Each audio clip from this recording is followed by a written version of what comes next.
Разговараме со доктор Верче Тодоровска, специјалист дерматовенеролог во продолжение. Добро утро. Добро утро, добро ве најдов. Не само овој месец кога подигнуваме малку повеќе свеста и зборуваме за меланомот, треба да зборуваме постојано очигледно дека и потребата се наметнува, превентивата е најважна, но ајде следствено да одговориме. Што е меланомот? Како тој и зошто го издвојуваме и се разликува од другите видови на рак на кожа? Меланомот е најопасниот тип на рак на кожа. Значи, иако е еден од најретките, смртноста поврзана со рак на кожа во повеќе од 80-90% од случаите всушност се должи на токму на овој тип на рак на кожа.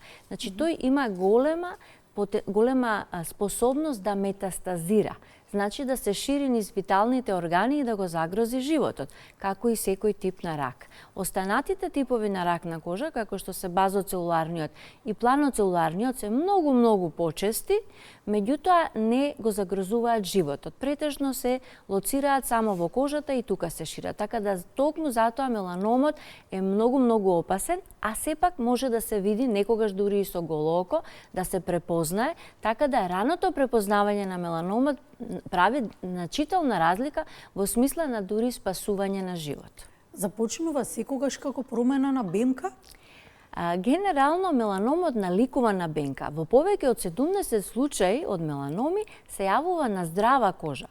Меѓутоа, бидејќи наликува на бенка на својот почеток, обично кафеавкаста боја со рамни ивици, затоа луѓето претпоставуваат дека најчесто се јавува од бенка или бенката одеднаш нешто почна да се менува и на крајот се случува појава на меланом, диагностицирање на овој најопасен рак на кожа.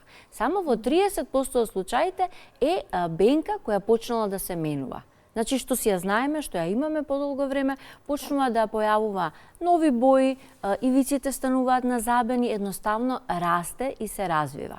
Кога имаме појава на меланом и има и некои поретки типови кои што дури и немаат боја, значи се водиме од уште едно правило покрај она ABCD, било каква нова промена која е испакната и расте, односно нешто што е ново на вашата кожа и се менува. Тоа треба да биде исто така многу битен аларм да се јавите на дерматолог и да побарате дермоскопски преглед. Го споменавте правилото ABCD, што значи тоа?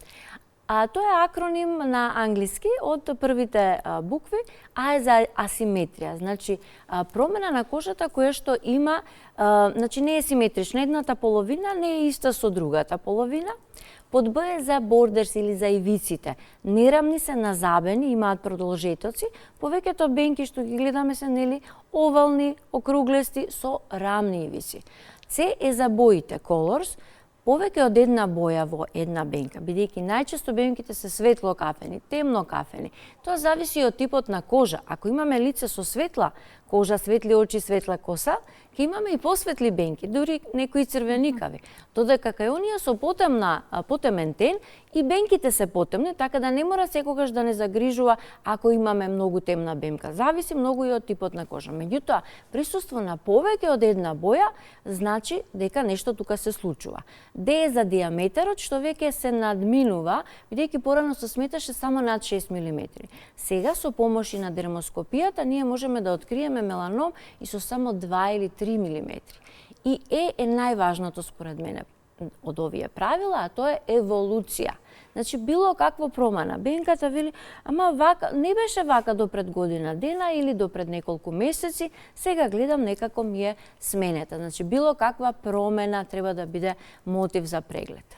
Споменавте луѓето со светел тен, па тука веднаш ме насочувате на тоа дека постојат навистина многу митови, дали се тие вистина, па да ги откриеме, колку генетиката е онаа која што го има најголемото влијание и дали луѓето со светол тен треба почесто да се контролираат поради тоа што се повеќе изложени. Има ли вистина во Па до некаде, не е тоа комплетна вистина, бидејќи многу често гледаме меланоми кај пациенти кои немаат никаков ризик фактор. Светлата кожа само полесно гори на сонце, а тоа е еден од ризик факторите кој што понатаму во животот може да го зголеми ризикот за меланом. Меѓутоа, подеднакво горат и потемните кожи, особено ако не обрнуваат внимание, не се заштитени, сметаат дека не се во ризична група и тука настануваат и најголемите грешки. бидејќи не треба да доаѓаат на преглед и да обрнуваат внимание само оние со светла кожа. Секако дека имаат некако можеби малку повисок ризик, меѓутоа сите се во ризик. Меланомот се јавува не само заради изложеноста на сонце, односно изгорениците од сонце, туку и од генетиката. Значи имаме семејства во кои што има некој пациент, еден од членовите, ако има меланом, ризикот се зголемува. Исто така има одредени генетски модификации кои што во одредени семејства се почести или едноставно кај еден од семејството се јавила таа некоја генетска комбинација која довела до појава на меланом. И имаме, да речеме, пациенти, дури не само да речеме над 50-тата, меланомот не е резервиран само за повозрастните, за постарата популација, иако таму е најчест. Се почесто гледаме меланоми кај помладата популација, под 30-тата. Се смета дека причина број 1 за смртност во оваа млада, активна, најактивна, најработоспособна група помеѓу 19-тата и 29-тата е меланомот, особено кај жените. Така да и за младите апелирам, значи тие најмногу, да речам, се изложени на сонце во оној тинеџерски адолесцентен период, а најмалку внимание посветуваат, сметајќи дека карциномите се резервирани за постарата возраст, така да заштитата од сонце да биде на прво место и овие превентивни прегледи. Значи и да нема некоја промена, сепак да се јават. Дали ако не боли не е опасно?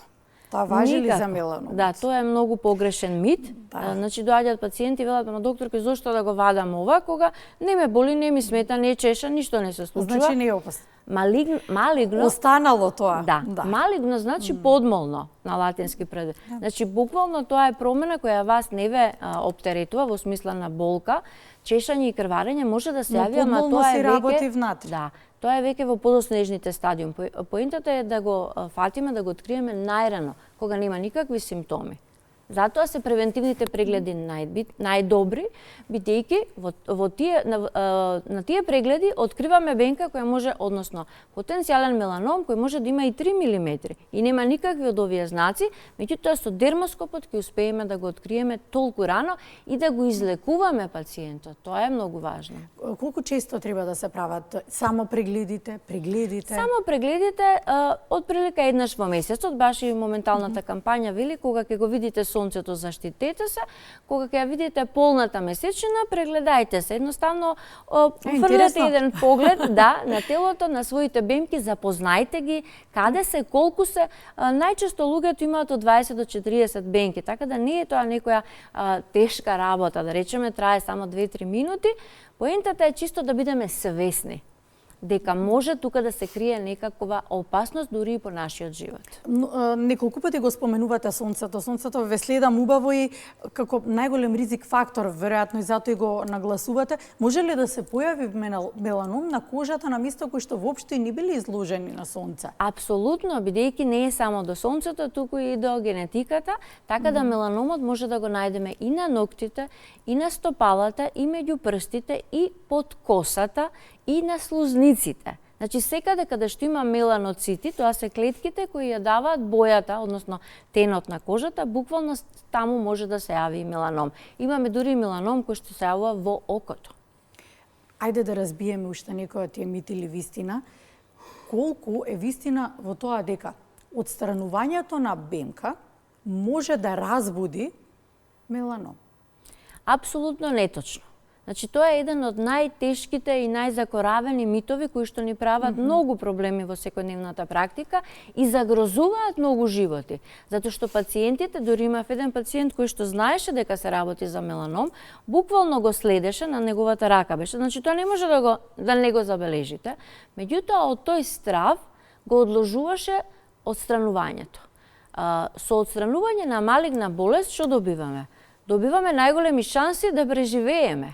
Ако не дај Боже се случи малигна болест на некој внатрешен орган, никој не прашува дали мора да го отстраниме, да не се рашири. Туку сите сакаат веднаш и што е поскоро да го отстранат, бидејќи само на тој начин ги зголемуваме шансите за преживување.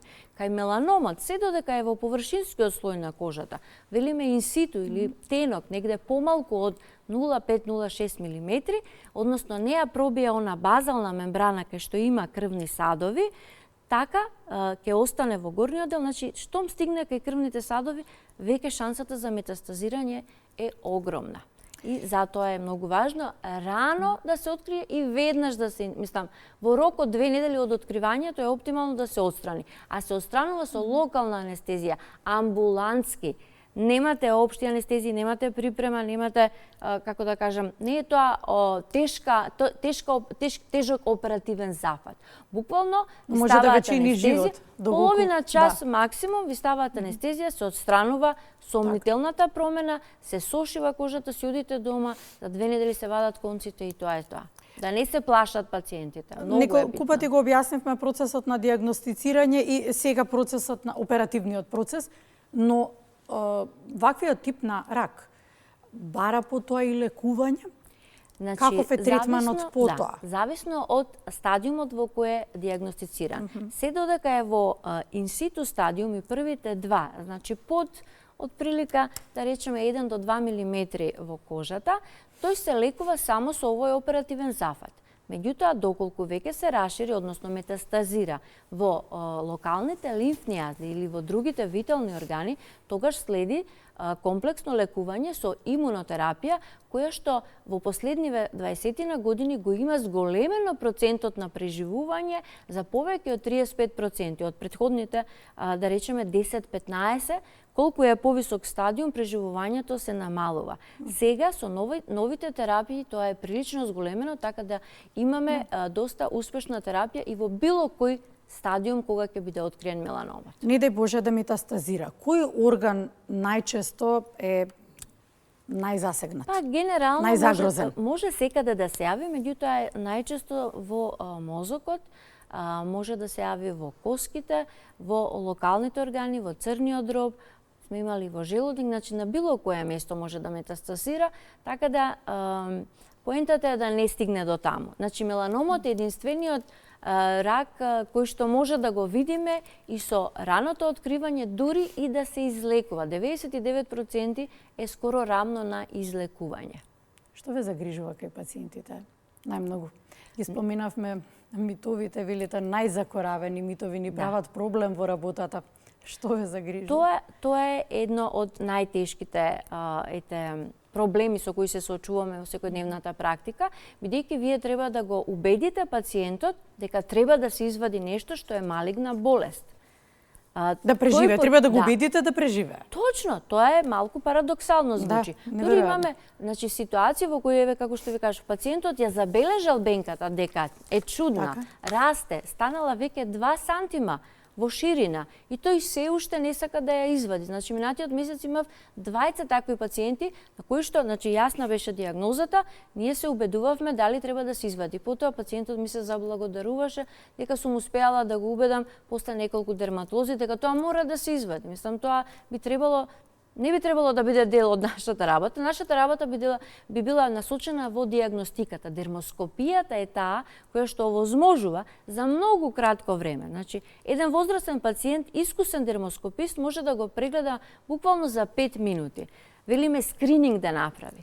Да ги види оние бенки кои што изгледаат чудно, па и тие што не изгледаат чудно, бидејќи тоа е еден рачен микроскоп кој што ни дозволува да видиме и внатре во кожата и многу појасно да ги видиме структурите и да процениме дали можеби тука се крие некој меланом или се работи за обична бенка. И се додека откриваме во првите фази, шансите за преживување се огромни, како што реков, до 100% скоро. Така да не се одложува прегледот. Тоа е поентата. Стравот не само што го одложува отстранувањето, кога ќе се јави пациентот, туку го одложува воопшто и одењето на лекар. Имав пациентка со базоцелуларен карцином, кој што 15 години го чува. Тој многу споро расте, многу споро напредува, меѓутоа едноставно се шири малигна болест. За среќа не ги напаѓа внатрешните органи, меѓутоа замислете да живеете со такво психолошко оптеретување секој ден, а непотребно. Така да тоа е многу важно. Значи да се освестат пациентите, граѓаните, да побараат помош дури и кога нема нешто сомнително, чисто превентивно. Како правиме превентивен преглед? Нели ПАП, ехо на дојка, многу значи.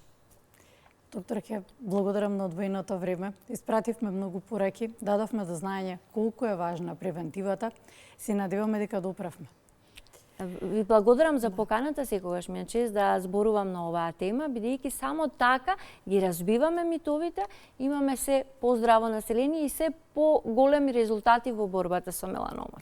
Тоа беше доктор Верче Тодоровска, специјалист дерматовенеролог. Треба да веруваме на академската фила за да може слободно да си ја работи својата работа и да ги следи новитетите и како што слушнавме во разговорот и тоа како ги следите новитетите, светските стандарди се со цел зачувување на здравјето на пациентите. Благодарам. Ви благодарам и вам.